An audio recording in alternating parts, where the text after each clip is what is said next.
এই নির্বাচন ঘিরে আমাদের অনেক আবেগ, আকাঙ্ক্ষা, অনুভূতি রয়েছে।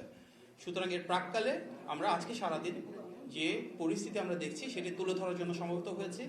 আজকে আমাদের সাথে উপস্থিত রয়েছেন বিএনপির জাতীয় নির্বাচন পরিচালনা কমিটির সম্মানিত চেয়ারম্যান, বিএনপি জাতীয় স্থায়ী কমিটির সম্মানিত সদস্য, বীর মুক্তিযোদ্ধা জনাব নজরুল ইসলাম খান। রয়েছেন আমাদের নির্বাচন পরিচালনা কমিটির প্রধান সমন্বয়ক, সাবেক সচিব এবং বিএনপি চেয়ারম্যানের অ্যাডভাইজার মোহাম্মদ ইসমাইল জবিউল্লাহ সাহেব, এবং রয়েছেন অন্যান্য অত্যন্ত গুরুত্বপূর্ণ সদস্যবৃন্দ যারা নির্বাচন পরিচালনার সাথে জড়িত রয়েছেন ডক্টর জিয়া হায়দার, জনাব সালিহ শিবলি, জনাব জোবায়ের বাবু, জনাব গিয়াসউদ্দিন রিমন, অ্যাডভোকেট মেহিদুল ইসলাম, জনাব মুস্তাকুর রহমান, জনাব সাত্তার পাটোয়ারি, জনাব ইমদাদ এবং অন্যান্য গুরুত্বপূর্ণ সদস্যবৃন্দ। প্রিয় সাংবাদিক ভাই বোনেরা, আজকে সারাদিন আপনারা দেখেছেন যে বিএনপির গত নির্বাচনী প্রচারণায় যে গণজোয়ার সৃষ্টি হয়েছে। আমাদের নেতা বিএনপি চেয়ারম্যান জনাব তারেক রহমান যেখানে গিয়েছে সেখানে জনগণের ঢাউ নেমেছিল। প্রচুর মানুষ সব শ্রেণী পেশা থেকে ছুটে এসেছিল বিএনপির প্রতি ভালোবাসা থেকে, এবং আমাদের ইনশাল্লাহ নিরঙ্কুশ সেই অনিবার্য বিজয়ের প্রেক্ষিতে দুঃখজনকভাবে আমাদের যারা রাজনৈতিক প্রতিপক্ষ রয়েছে তারা পরাজয়ের দ্বারপ্রান্তে দাঁড়িয়ে সহিংসতা, টাকা ছিটানো, কারচুপি এবং জালভোট সহ নৈরাজ্যের পথ বেছে নিয়েছে। আলহামদুলিল্লাহ, জনগণের ভালোবাসার দল হিসেবে, গণমানুষের আবেগ আকাঙ্ক্ষাকে ধারণ করা রাজনৈতিক দল হিসেবে ইনশাল্লাহ বিএনপির ভূমিধস বিজয় সুনিশ্চিত। সেই প্রেক্ষিতে আজকে আমাদের সামনে বিএনপির জাতীয় নির্বাচন পরিচালনা কমিটির সম্মানিত চেয়ারম্যান জনাব নজরুল ইসলাম খান আপনাদের সামনে সারাদিনের কি আপডেটটুকু আছে এবং আগামীকাল নির্বাচনের পূর্বে আমাদের দলের কি অবস্থান সেগুলো তুলে ধরবেন। ধন্যবাদ।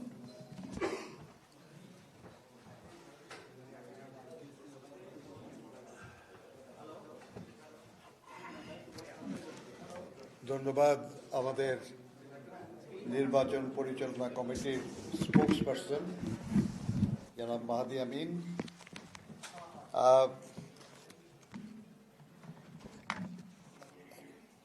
আপনাদের সামনে প্রতিদিনই মাহাদি বক্তব্য রাখে, আজকেও ওই করে ফেলতে পারতো আর কি, কিন্তু নির্বাচনের ঠিক আগের দিন আমাকে একটু সুযোগ দিচ্ছে মনে হয় আর কি। তো এখানে যাদের নাম বলা হয়েছে তার মধ্যে আমাদের মেহেদিকে দেখছি, ওর নামটা বোধহয় বলা হয় না তোমাদের কি? আচ্ছা, এনিওয়ে, প্রিয় সাংবাদিক বন্ধুগণ, নির্বাচন, জাতীয় সংসদ নির্বাচন বহু বহু বছর পরে বাংলাদেশে অনুষ্ঠিত হতে যাচ্ছে। এই নির্বাচনের জন্য আমরা দীর্ঘ লড়াই করেছি, আমাদের বহু সাথী জীবন দিয়েছে। এমনকি অতি সম্প্রতি গত 24 সালে জুলাই আগস্ট মাসে আমাদের সাথীরা, আমাদের সন্তানেরাও জীবন দিয়েছে। সেই নির্বাচন আগামীকাল ভোর 7:30 থেকে শুরু হবে। আমরা খুব আন্তরিকভাবে আশা করছিলাম যে যারা এই লড়াইয়ে যুক্ত ছিলাম, নির্বাচনে মূলত তারাই অংশগ্রহণ করছে, ফলে আমাদের সাথীদের আকাঙ্ক্ষা বাস্তবায়নে সবাই শান্তিপূর্ণভাবে, আন্তরিকতার সাথে, গণতান্ত্রিক পদ্ধতিতে এই নির্বাচনে যুক্ত থাকবেন। বিজয়ের আকাঙ্ক্ষা তো সবারই থাকে, কিন্তু সেই আকাঙ্ক্ষা পূরণের জন্য অনৈতিক পথ গ্রহণ করা, বেআইনি পথ গ্রহণ করা, এটা কাঙ্ক্ষিত ছিল না। কিন্তু দুর্ভাগ্য আমাদের যে আমরা আজকে সারা দিনে যেসব তথ্য ও পত্র আমরা পেয়েছি তাতে আমরা খুবই মর্মাহত। আমার সাথীরা যেসব তথ্য সংগ্রহ করেছেন, প্রায় 127টি বিষয় আমাদের সামনে এসছে, আরও বাইরে আছে, সবগুলিরই আমরা দেখতেও পারি নাই। এগুলো অনেক কিছুই আমাদের হতাশ করে, কিন্তু একটু আগে মাহাদি যেমন বলছিল যে মানুষের গণতন্ত্রের প্রতি ভালোবাসা, পরিবর্তনের আকাঙ্ক্ষা এতই তীব্র যে কষ্টের বিষয়গুলি অতিক্রম করার সাহস আমাদের আছে। ফলে আমি মনে করি না যে যাই কিছু ঘটছে সেটা নির্বাচনকে ব্যাহত বা ক্ষতিগ্রস্ত করতে পারে। আপনারা আজকের আগেও আমাদের স্পোক্সপারসনের কাছ থেকে শুনেছেন, পত্রপত্রিকা আপনারা যা দেখেছেন আমরা তার চেয়ে কম দেখেছি। আপনারা যা দেখান আমরা তাই দেখি, আপনারা যা লেখেন আমরা তাই পড়ি, কিন্তু আপনারা তার চেয়ে অনেক বেশি দেখেন, অনেক বেশি পড়েন। কাজে আপনাদেরকে নতুন করে বলা খুব একটা প্রয়োজন আছে বলে মনে করি না। কিন্তু তবুও রাজনৈতিক দল হিসাবে আমাদের কনসার্নের জায়গাগুলি আপনাদের সামনে উপস্থাপন করা আমরা প্রয়োজন মনে করি।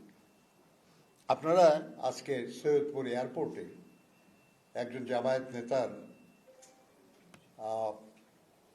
কাছে প্রায় ৭৫ লক্ষ টাকা না ৭৪ লক্ষ টাকা উদ্ধারের কথা শুনেছেন। খুব ইন্টারেস্টিং কিছু বিষয়। তাদের দলের পক্ষ থেকে বলা হয়েছে যে এটা তার ব্যবসার টাকা, কিন্তু আপনাদের এই মিডিয়া এসছে যে তিনি কোনো ব্যবসায়ী না, তিনি একজন কর্মজীবী মানুষ এবং তার বার্ষিক ইনকাম, যেটা তিনি তার ইনকাম ট্যাক্স রিটার্নে দেখিয়েছেন, এই ইনকাম ট্যাক্স রিটার্ন তার জাতীয় রাজস্ব বোর্ডে পেশ করা, সেটাতে দেখা যাচ্ছে যে তার বার্ষিক উপার্জন ৪,৬৩,৪৮৬ টাকা এবং তিনি ন্যূনতম কর যেটা ৩,০০০ টাকা মাত্র আয়কর দিয়েছেন। কাছে একদিকে তিনি ব্যবসায়ীও নন, অন্যদিকে তার উপার্জনও এমন না যে তার কাছে এত টাকা ভ্রমণের সময় থাকতে পারে। ফলে এটা দুঃখজনক আর কি, যে যারা খুব নীতির কথা বলেন, সৎ মানুষের কথা বলেন, এসব তাদের একজন নেতা বা তার পক্ষে তার দলের কিছু মানুষ, তারা এমন সব কথা বলেন যে কথা যুক্তিগ্রাহ্য না। আমরা এটা নিন্দা জানাই। আমরা মনে করি যে এটা ঠিক না। আমরা কেন ঠিক না এটা আরেকটু পরিষ্কার হবে আপনাদের কাছে যদি আমরা দেখি যে তারা কিভাবে এই টাকা ব্যয় করছেন। এর আগে একটু বলে রাখা ভালো যে আমরা যখন এই নিউজটা খুব হচ্ছিল তখন আমাদের নির্বাচন কমিশনের সচিবকে কোট করে একটা খবর প্রচারিত হয়েছিল যে তিনি বলেছেন যে ৫ লাখ কেন ৫ কোটি টাকা ব্যবহার করাটাও অস্বাভাবিক কিছু না, এটা অবৈধ না বা অন্যায় না। আমরা অবাক হয়েছি যে এরকম কথা বলার কোনো প্রয়োজন নাই। তো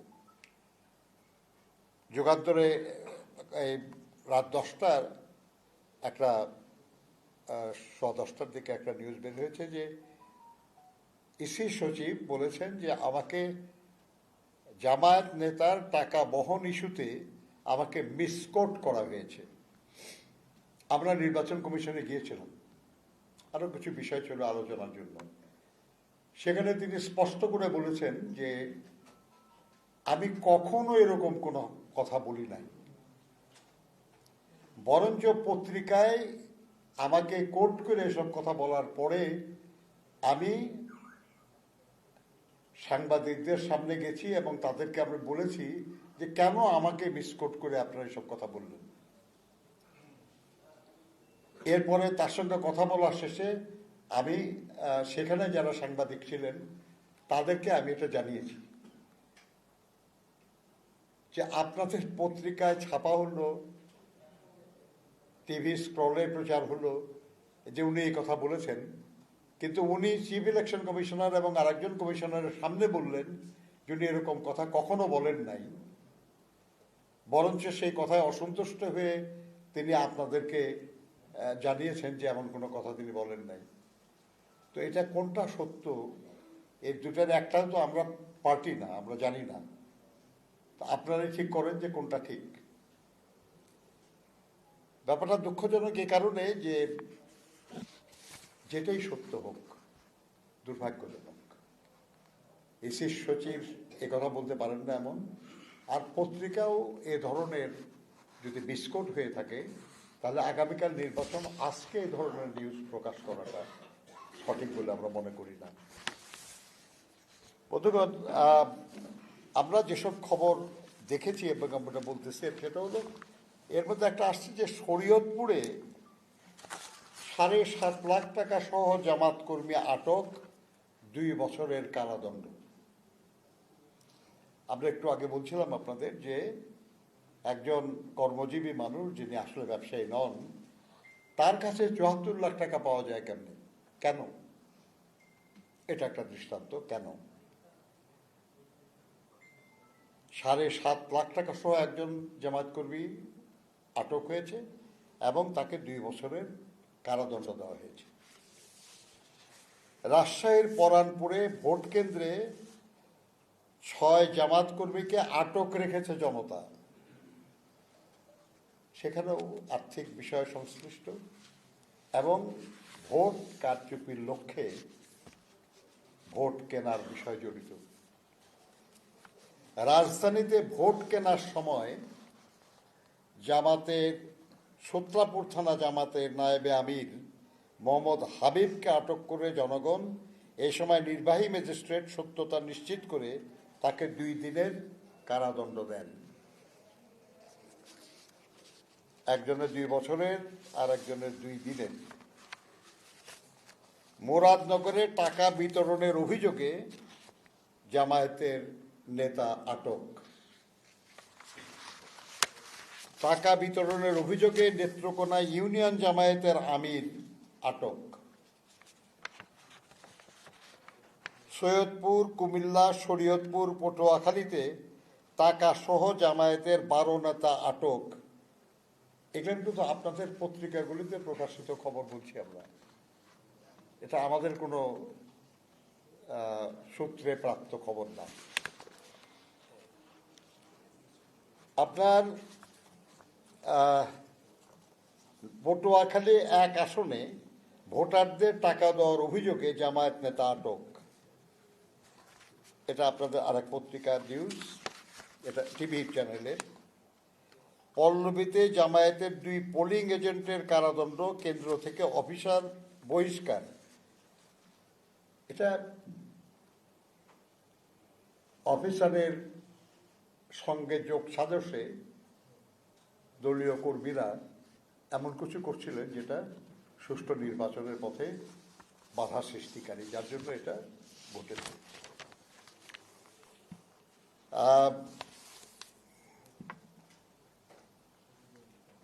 ভোটারদের টাকা বিতরণ, শিক্ষককে কারাদণ্ড, এটা চাঁদপুরে ঘটেছে। ভোটারদের টাকা বিতরণের সময় আটক এবং 3 জনের জেল, এটাও চাঁদপুরের ঘটনা।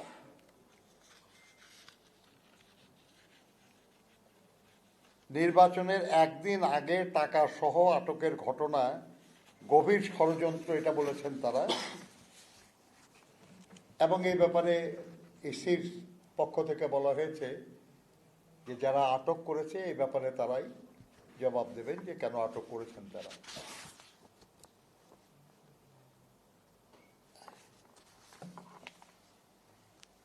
সিরাজগঞ্জে কামারখন্দ উপজেলায় ভোট কিনতে গিয়ে জনতার ধাওয়া খেয়ে দৌড়ে পালিয়েছেন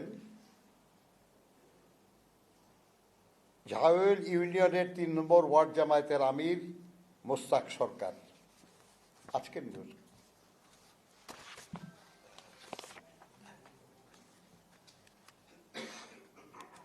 সাধারণ মানুষ বেশ সচেতন হয়ে যাচ্ছে এবার। নোয়াখালীতে জামায়াতের লোকজন হ্যান্ডবিল ও টাকা সহ জনতার জেরার মুখে। আপনারা জানেন যে আজকে হ্যান্ডবিল বিলি করার কথা না, কিন্তু এই হ্যান্ডবিল বিলিটা ছিল টাকা বিলির একটা অছিলা। এর আড়ালে তারা ওই কাজটা করতে গেছিল এবং সেই জন্য জনগণের জেরার মুখে পড়েছেন।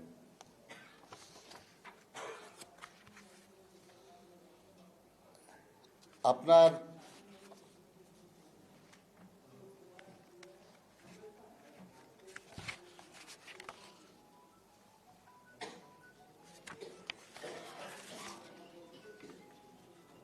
এগুলার কিছু আছে, এগুলো বিষয় একটু পরে আমরা এগুলো আপনাদের সামনে উপস্থাপন করব।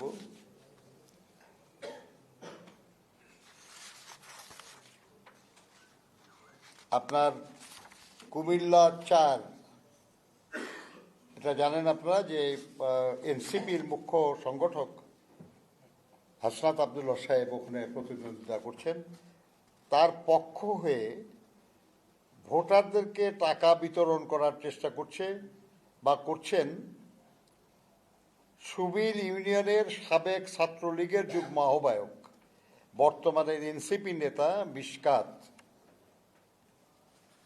জনগণ এটাকে প্রতিহত করছে।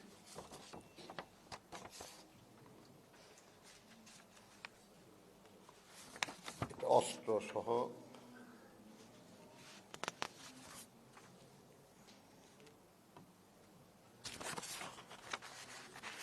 আপনার এর সঙ্গে এখন আপনার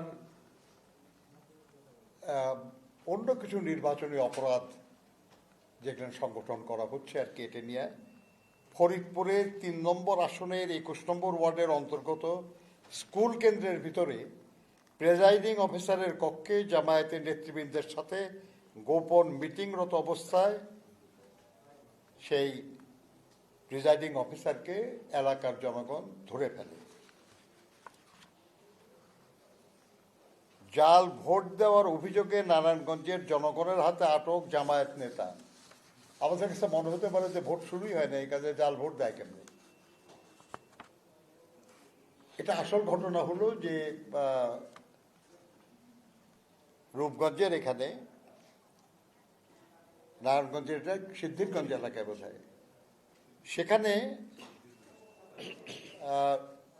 স্ত্রী প্রিজাইডিং অফিসার এবং স্বামী একজন জামায়াত নেতা, তারা সেখানে তাদের কর্মীদের নিয়ে হাঁ ভোটে সেল দিচ্ছিলেন। এটা জনগণ এটা দেখে ফেলে এবং দেখে এটা নিয়ে আপত্তি করে। জনতার হাতে আটক হন তারা এবং পরবর্তী পর্যায়ে প্রিজাইডিং অফিসারকে প্রত্যাহার করা হয়েছে অভিযোগ সত্য প্রমাণিত হওয়ায়। আপনার মিরপুরের রূপনগরে অস্ত্রসহ জামাত কর্মীকে সেনাবাহিনীর কাছে হস্তান্তর। আপনার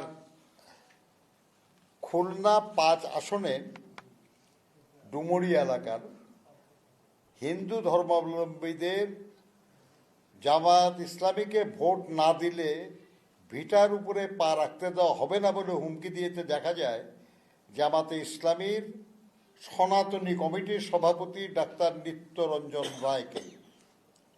আপনারা জানেন যে তাদের একটা সনাতনী কমিটি আছে আর কি, হিন্দু ধর্মের লোকদের কমিটি। তারা ধমকাতেছে অন্য হিন্দুদেরকে যে ভোট না দিলে তাদের ভিটায় পা রাখতে দেওয়া হবে না। রাজশাহীতে কৃষক দল নেতার রগ কেটে পালানো দুর্বৃত্ত, পরবর্তী দেখা যায় যে সেই দুর্বৃত্তরা আমাদের একটা বিশেষ দলের তারা কর্মী। পলাশবাড়িতে জামায়াত নেতার বসতবাড়ি থেকে প্রচুর লাঠি উদ্ধার। জামায়াত নেতার মাছের খামার থেকে জিআই পাইপ এবং ককটেল তৈরির সরঞ্জাম উদ্ধার, এগুলো সব ছবি সহ প্রকাশিত হয়েছে।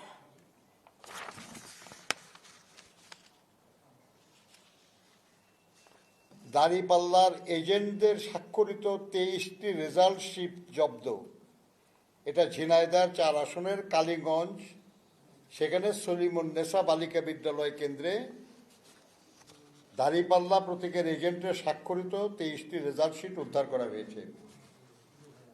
আপনারা জানেন যে বাই দিস টাইম নির্বাচনের ব্যাপারে যেসব কাগজপত্র পাঠানো হয় এগুলো প্রিজাইডিং অফিসারদের কাছে পাঠানো হয়ে গেছে।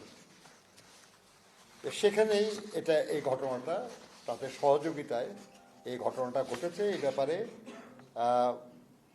আইন শৃঙ্খলা রক্ষাকারী বাহিনী তারা 23টি রেজাল্ট শিট উদ্ধার করেছে আর কি, এবং সেখানে জব্দ করা হয়েছে এবং ছিঁড়ে ফেলা হয়েছে। এক্সিকিউটিভ ম্যাজিস্ট্রেট আর কি উনি বলেন যে খবর পেয়ে কেন্দ্রে এসে 23টি রেজাল্ট শিট জব্দ করা হয়েছে, সেগুলো ছিঁড়ে ফেলা হয়েছে, নতুন রেজাল্ট শিট তৈরি করার জন্য বলা হয়েছে এবং প্রিজাইডিং অফিসারকে সেভাবে নির্দেশনা দেওয়া হয়েছে। মানে এমন মানুষদেরকে বিভিন্ন দায়িত্ব পেয়েছে যারা একটা এইভাবে করতেছেন তারা।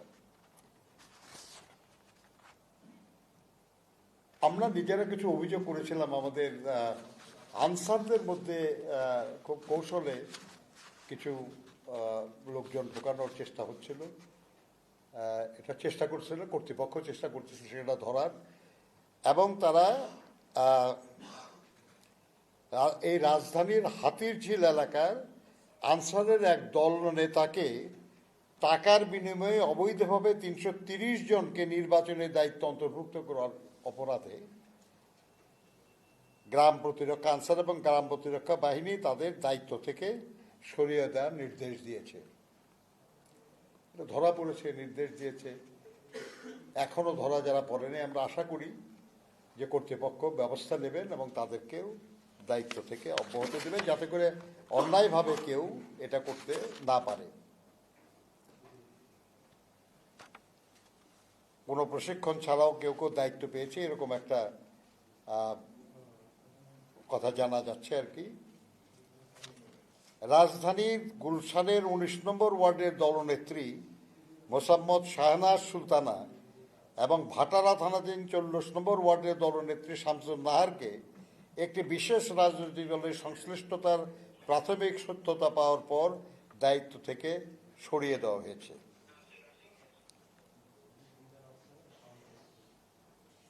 এখানে আরেকটা বলা হচ্ছে যে হাতিরঝিল থানার 22 নম্বর ওয়ার্ডের শহর প্রতিরক্ষা দলের নেতা মামুন জনপ্রতি 400 টাকার বিনিময়ে ভুয়া সনদ তৈরি করে প্রশিক্ষণবিহীন 330 জনকে নির্বাচনের দায়িত্বে অন্তর্ভুক্ত করেছিলেন। এগুলো সবই আপনাদের পত্রিকার এবং টিভি চ্যানেলের নিউজ, আপনাদেরকে বলছি আমি। ইন্ডিপেন্ডেন্ট যাই হোক, বিভিন্ন পত্রিকা আপনার বলার দরকার নাই যে জামায়াতের বিরুদ্ধে রাজধানীতে ভোট কেন্দ্র দখলের চেষ্টার অভিযোগ উঠেছে বিভিন্ন জায়গায়। আমাদের কাছে আমাদের অনেক নেতৃবৃন্দ অভিযোগ করছেন, যেমন সিদ্ধেশ্বরী গার্লস কলেজে সন্ধ্যা 7:30টার দিকে একটা বিশেষ দলের কর্মীরা ঢুকেছিলেন, অন্যরা এটাতে আপত্তি জানিয়েছেন, পুলিশ এসছে, আসার পরে সেই কেন্দ্র থেকে যারা ঢুকেছিল তাদেরকে জামাত কর্মী তাদেরকে নিয়ে বের করে নিয়ে গেছে, নিয়ে পরে তাদেরকে ছেড়ে দেওয়া হয়েছে, ওয়ার্নিং দিয়ে বা সতর্ক করে ছেড়ে দেওয়া হয়েছে। ইন্টারেস্টিংলি যে নানা কৌশল কত রকমের হয় বোঝাও মুশকিল আর কি। আপনার কেরানীগঞ্জে ঢাকা 2 সেখানে তবলিগ পরিচয় দিয়ে জামাতের কিছু কর্মী তারা বিভিন্ন মসজিদে উঠছে, তাদের আচরণ বা কাজকর্মে সন্দেহ হয় মুসল্লিরা, তারা এটাতে সন্দিহান হন এবং পুলিশকে জানান। পুলিশ তাদেরকে জিজ্ঞাসাবাদ করে দেখে যে তারা আসলে তবলিগে আসে না। তবলিগে আসলে কিছু প্রস্তুতি নিয়ে আসে, আপনারা জানেন। সেটা তাদের না দেখে পরে তাদেরকে বের করে দেওয়া হয়েছে। আপনার এই ধরনের ব্যাপার আর কি। আপনার সিদ্ধেশ্বরী গার্লস কলেজ, এটা হলো যে আব্বাস সাহেবের এলাকা। উনি বললেন যে আরও 9টা কেন্দ্রে লোকজন ঢোকানোর চেষ্টা হচ্ছে, সেখানে তার কর্মীরা আপত্তি করছে, বাধা দিচ্ছে, এখনো ঢুকতে পারছে না, কিন্তু কখন ঢুকে যাবে কে জানে।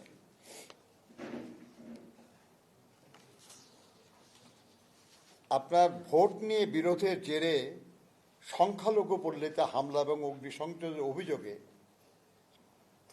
নীলফামারী ডোমার ডিমলা আসনে নির্বাচনী উত্তেজনা চলাকালে সংখ্যালঘু সম্প্রদায়ের বাড়িতে হামলা এবং অগ্নিসংযোগের ঘটনা ঘটেছে বলে একটা রিপোর্ট হয়েছে টেলিভিশনে আর কি।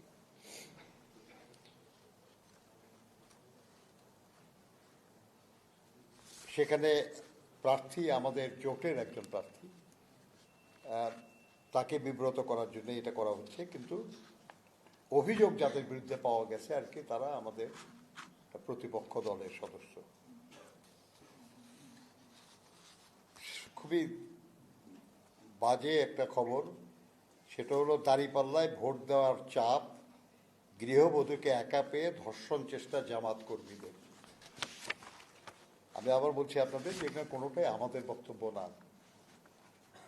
আপনাদের যারা সত্য সন্ধানী, যারা সব জায়গায় সারা দেশে যেখানে যা ঘটে সেটা জনগণের সামনে তুলে ধরেন, তাদের। আমরা মনে করি আর কি যে যদি আমরা তাদের বিশ্বাস না করি আর কাকে বিশ্বাস করব।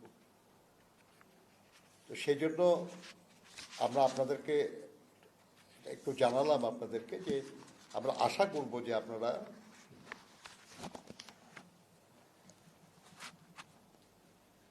বিষয়গুলি নিয়ে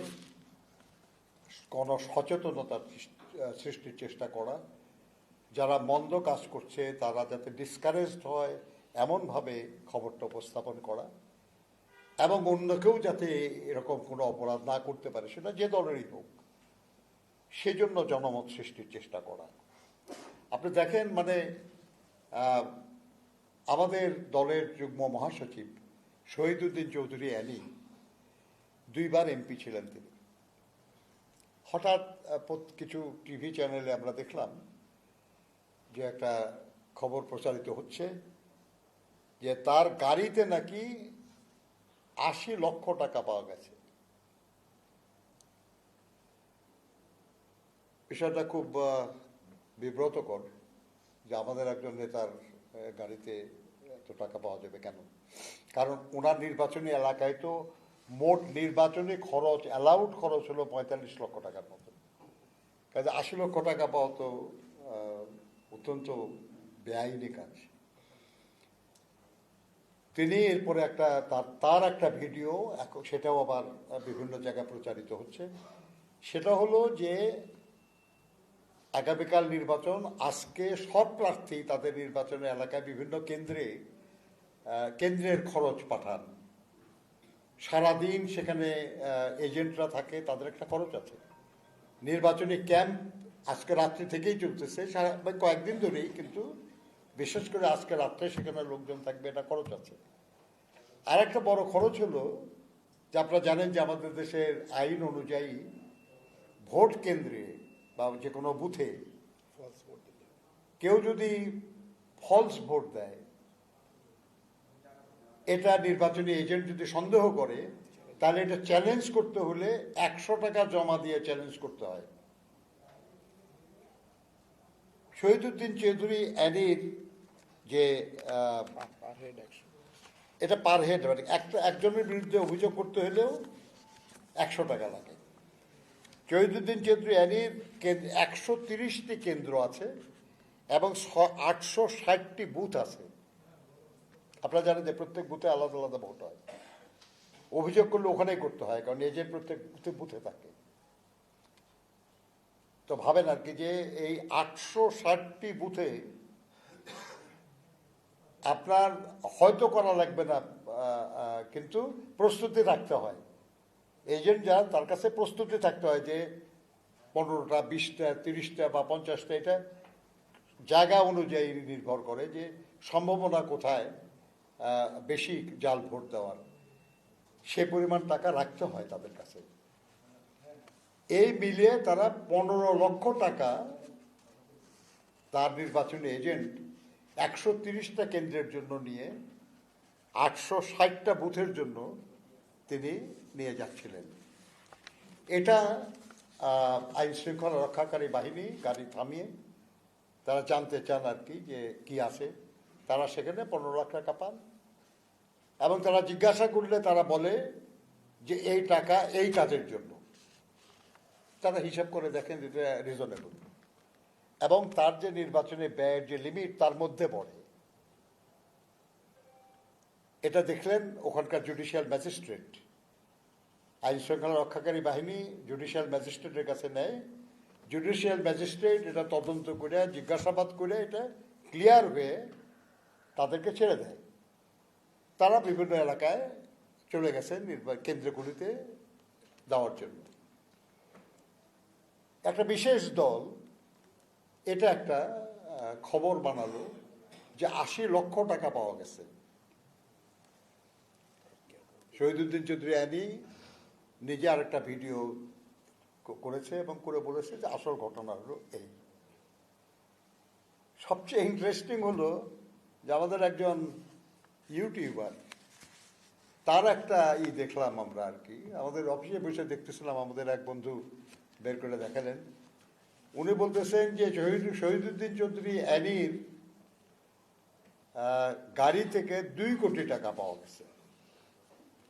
তো ভাবেন 15 লাখ 80 লাখ 2 কোটি।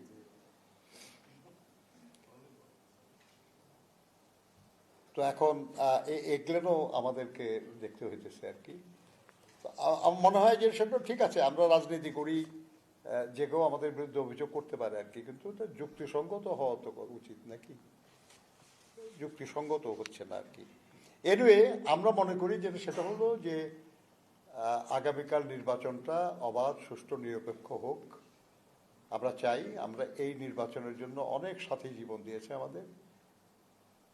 আমরা জনগণের গণতান্ত্রিক অধিকার পুনঃপ্রতিষ্ঠিত হোক এটা চাই এবং জনগণের সমর্থন নিয়েই আল্লাহর মেহেরবানিতে আমরা রাষ্ট্র পরিচালনার দায়িত্বে যেতে চাই এবং সেই দায়িত্ব পেয়ে আমরা জনগণের কল্যাণ সাধন করতে চাই, জুলাই সনদের বাস্তবায়ন করতে চাই, নির্বাচনী ইশতেহারে আমাদের দলের চেয়ারম্যান যা যা ঘোষণা করেছেন আমরা সেসব বাস্তবায়ন করতে চাই।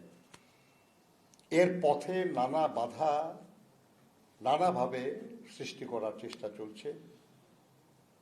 কেউ সৃষ্টি করছে যারা আমাদের এই গণতন্ত্র পুনর্বহালই পছন্দ করে না। কেউ চেষ্টা করছে, তারা মনে করছে যে নির্বাচনে তাদের জেতার সম্ভাবনা কম। যেটাই হোক, আমরা আপনাদের মাধ্যমে আমাদের দলের সব নেতাকর্মীদের এবং দেশের জনগণের প্রতি অনুরোধ জানাবো যে এত বছর লড়াই করে যা আমরা অর্জন করতে যাচ্ছি সেটা যাতে বাধাগ্রস্ত না হয়, সেই জন্য আপনারা পালাক্রমে কেন্দ্রগুলি পাহারা দেবেন। আপনারা সবাই ভোট কেন্দ্রে যাবেন, ভোট দেবেন এবং ভোটের ফলাফল বুঝিয়ে নিয়ে তারপরে ভোট কেন্দ্র পরিত্যাগ করবেন।